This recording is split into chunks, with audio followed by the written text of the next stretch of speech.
Aristegui en vivo.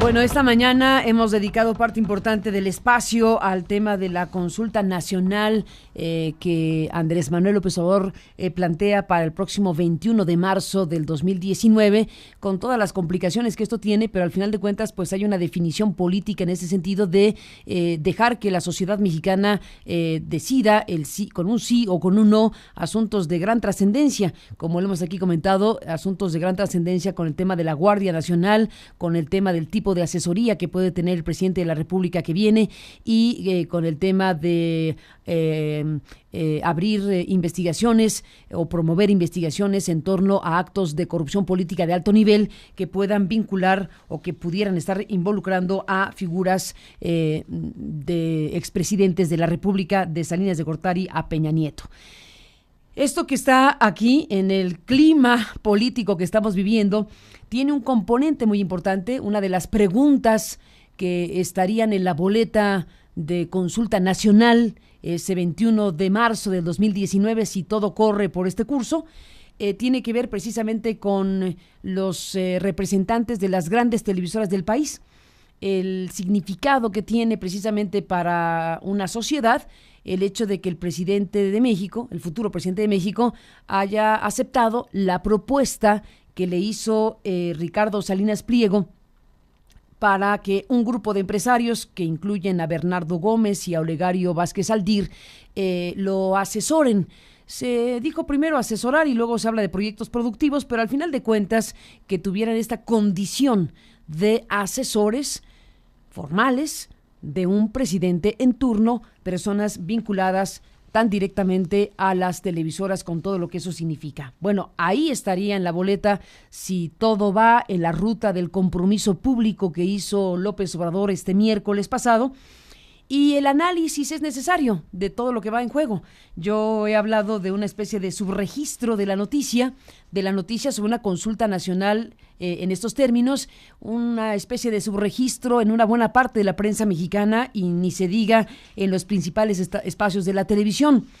Hemos buscado por eso, para analizar este otro ángulo que es muy relevante, a un colega periodista muy reconocido, colega que fue el primer ombudsman de la radio comercial mexicana, fue el primer ombudsman de MBS en tiempos muy idos.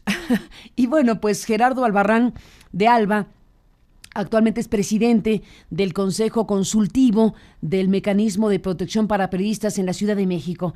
Así que te buscamos, Gerardo, para conversar contigo, escuchar tu análisis, cómo ves las cosas. Buenos días y bienvenido. ¿Qué tal, Carmen? Muy buenos días. Hace tiempo ya que no platicábamos, en realidad son tiempos bastante idos, aunque no me he alejado de todo el tema, además de mi función ad honorem en el Consejo Consultivo para prevenir la violencia contra los periodistas y los defensores de derechos humanos aquí en la ciudad. Sí, sigo haciendo defensoría de audiencias, ahora estoy como defensor de la audiencia en Radio Educación, que fue también actor en estos días en el Senado. Exactamente, pues Gerardo Albarrán, ¿cómo ves este panorama? ¿Cuál es tu análisis? Es un momento bastante complejo. Recordarás hace ya muchos años, desde el 2011, que me invitaste también a tu programa entonces en MBS, justo el día en que se instalaba el Consejo de los Medios para el tratamiento de la violencia, arrancando el sexenio de Enrique Peña Nieto. Y te decía yo que, bueno, pues celebráramos que Salinas Pliego y Azcárraga habían amanecido éticos. Yo creo que ahora podría parafrasearme a mí mismo y decir que, mira, qué sorpresa, resulta que ahora Salinas Pliego, Bernardo Gómez, Olegario Vázquez Aldir han amanecido demócratas. Creo que en principio no debe sorprendernos que el presidente electo esté tratando de armar alianzas y vías de comunicación y entre tejidos que le permitan una gobernabilidad con un actor político que es fundamental, que es el actor económico, pero también llama la atención que entre estos estén empresarios de medios y, como tú muy bien lo has resaltado, de las principales televisoras. Un análisis que no puede dejarse de lado es recordar que los grandes empresarios de medios en este país giran en torno al dinero. El negocio de las televisoras no es la comunicación, no es la información, no es satisfacer las necesidades informativas y formativas de la sociedad, sino simple, lisa y llanamente su negocio es hacer dinero. Y ese me parece que es el principal motor que los lleva a ellos mismos a acercarse a López Obrador y proponer este consejo empresarial asesor. Habrá que ver en la consulta que ya anunció el propio Andrés Manuel en qué términos se plantea esta pregunta sobre este consejo.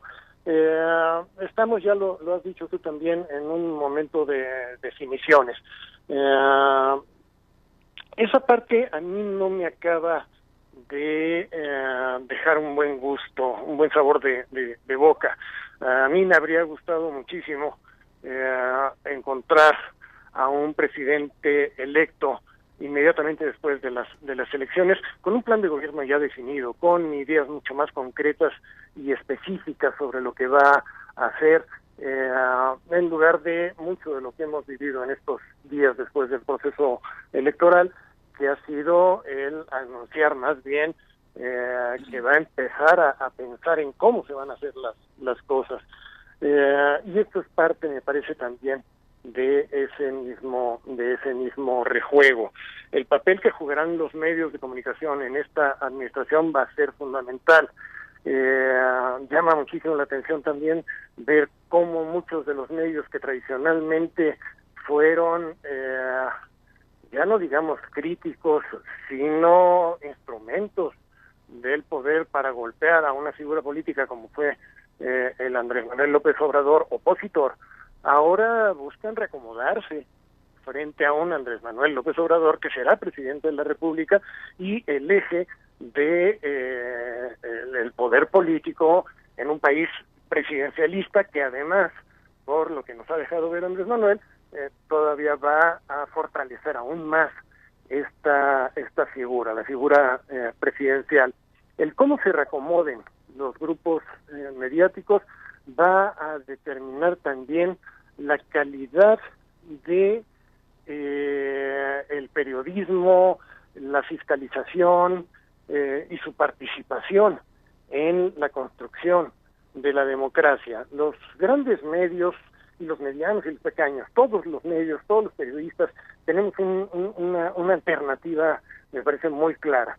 Es o el alinearnos al poder político, como ha sido la tradición histórica en este país, donde los medios de comunicación no han sido motor de la democratización, sino más bien uno de sus más feroces anclas y lastres, o aprovechar la coyuntura para asumir finalmente, en la generalidad, que por supuesto ha habido sus excepciones y tú eres una de ellas, asumir el papel que tenemos para la construcción de la democracia en este país, siendo jugando el papel de watchdog, que es lo que hace el periodismo fundamentalmente, siendo el contrapeso del poder, siendo el fiscalizador del poder, y no me refiero solamente al poder político, sino al poder económico, a los poderes sociales, culturales, fácticos, para contar con una sociedad cada vez mejor informada y con elementos que le permitan verdaderamente discernir lo que está ocurriendo y tener herramientas mejores para posibilitar su participación activa en una sociedad y en un Estado democrático y social de derecho, algo que no hemos vivido todavía, y eso explica también que tengamos consultas como la que se dio en el nuevo aeropuerto internacional de la Ciudad de México, en la que a partir de preguntas muy vagas la gente participa sin realmente estar informada, sin realmente contar con elementos para dar una opinión fundada.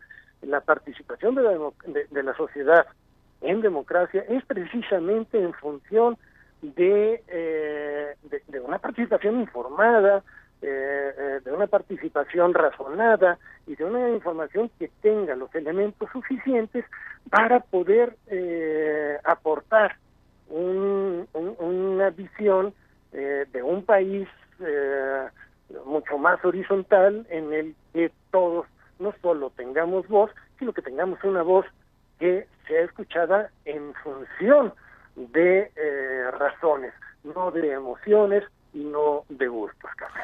Coincido plenamente, Gerardo Albarrán de Alba, que una democracia requiere desde luego la participación de la sociedad, y las consultas, bueno, tendrán que, esta nueva fase de consultas que ya tendrán una condición legal, se está desarrollando una reforma constitucional para modificar una ley que nunca se estrenó, al final de cuentas. Nunca tuvimos una consulta nacional. Cuando se pudo tener, no se hizo por el tema que era la reforma energética, y total que la reforma constitucional para abrir el espacio de que la sociedad mexicana participara en una consulta nacional, que ahí está, con su reglamento, con todo lo que se requiere, pero nunca fue usada realmente, y ahora estamos en vías de la transformación de esa condición constitucional del artículo 35. Bueno, estamos en eso.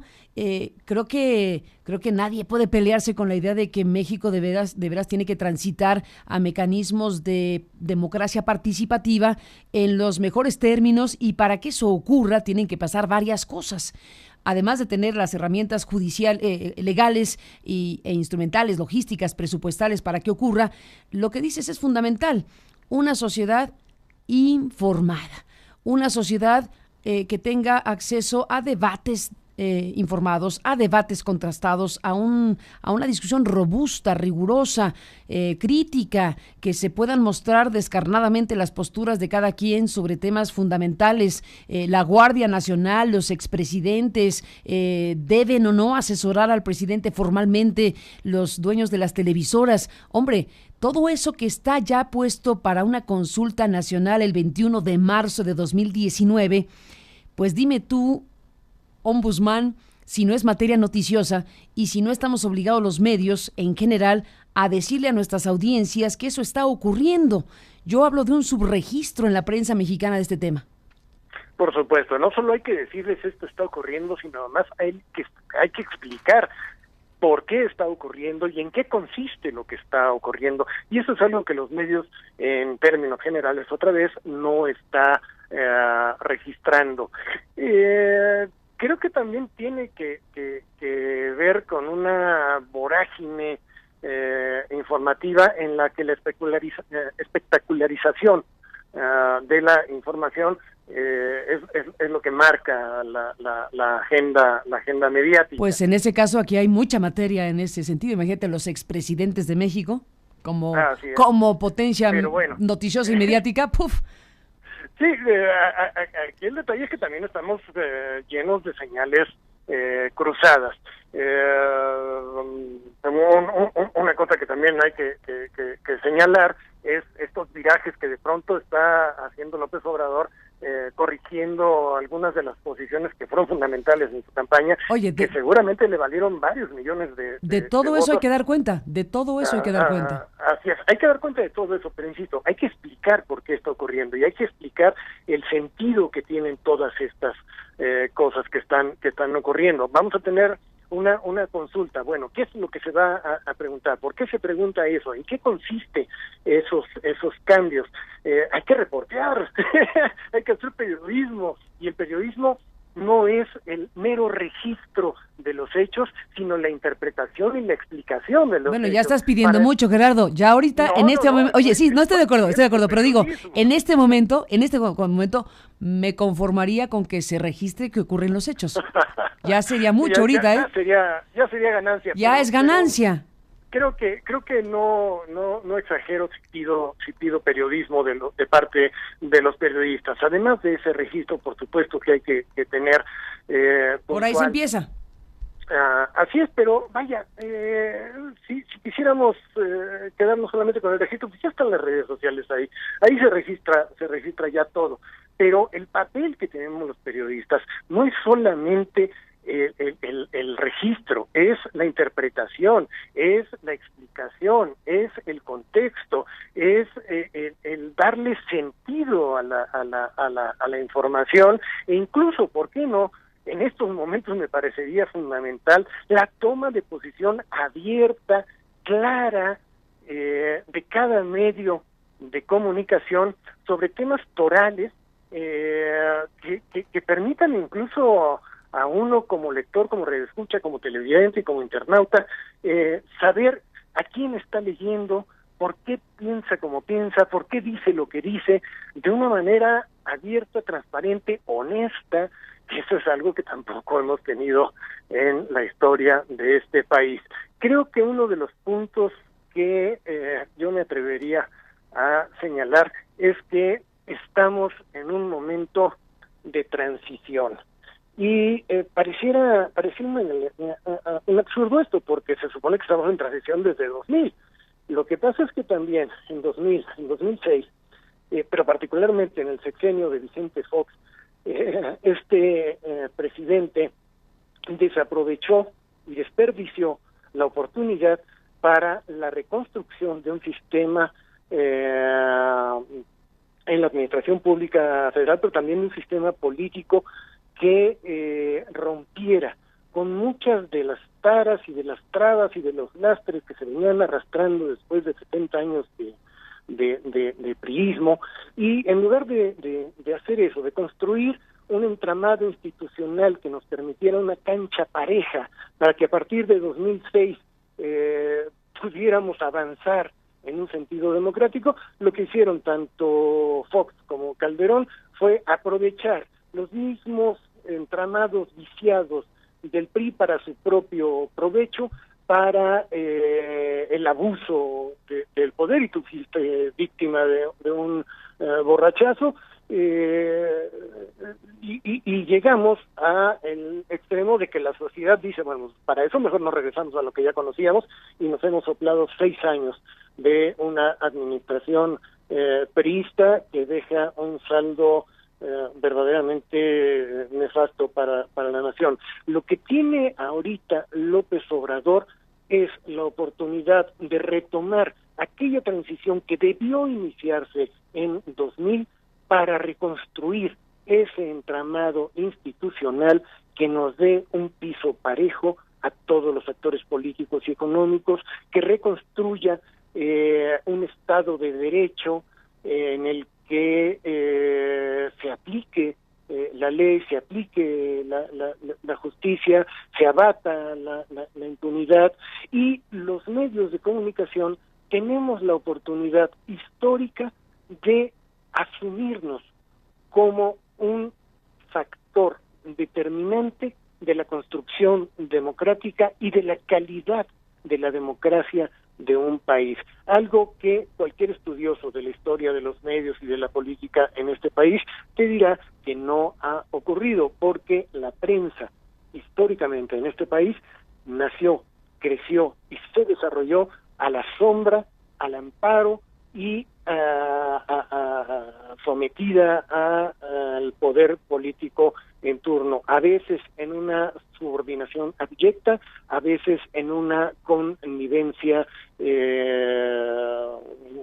más corrupta que otra cosa. Creo que todos tenemos la oportunidad de reconstruir un país en el que más nos vale verdaderamente ir pensando en lo que viene, y lo que viene es lo que vamos a dejar en el futuro inmediato, ya no a nuestros hijos, sino a nuestra propia vejez. Vaya, este es un país, Carmen, que, perdón si sueno fatalista, pero en los últimos 3 sexenios parece que se nos ha estado desbaratando en las manos. Si todos los que tenemos una responsabilidad pública y política en este país no asumimos esa misma responsabilidad, seguiremos contribuyendo a la descomposición que nos ha llevado a los niveles de violencia y de descomposición que estamos viviendo hoy día. Medios y gobierno tenemos responsabilidades que no podemos seguir eludiendo, y tú lo dices muy bien. De lo que hagamos en estos próximos días, meses y años dependerá el futuro a corto plazo de este país, y en ese futuro nos va la vida a todos. Ni más ni menos. Gerardo Albarrán de Alba, gracias por tomarme la comunicación. Seguimos al habla, si me lo permites, y muy buenos días. Siempre estoy aquí, Carmen. Gracias.